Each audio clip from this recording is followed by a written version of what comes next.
ये खबर कराची से है। कराची के इलाके कोरंगी में सियासी जमात के कारकुनान आपस में लड़ पड़े। एक ग्रुप की फायरिंग से 2 कारकुनान जाम हक, एक जख्मी हुआ। इस पर हम बात करेंगे डॉन न्यूज़ के रिपोर्टर इमरान हफीज। इमरान, बताइए किस वाक़े से मुतालिक क्या पता चल सका?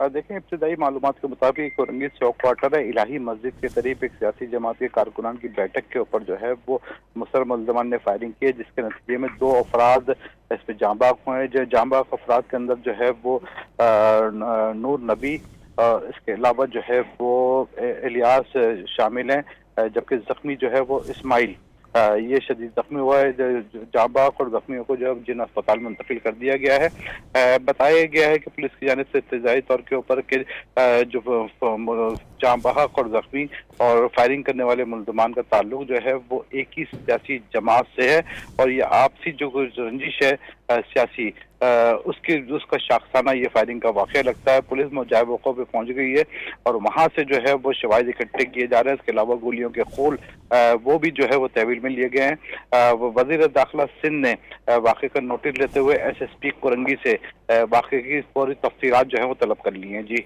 बहुत शुक्रिया, आप हमें अपडेट कर रहे थे इमरान।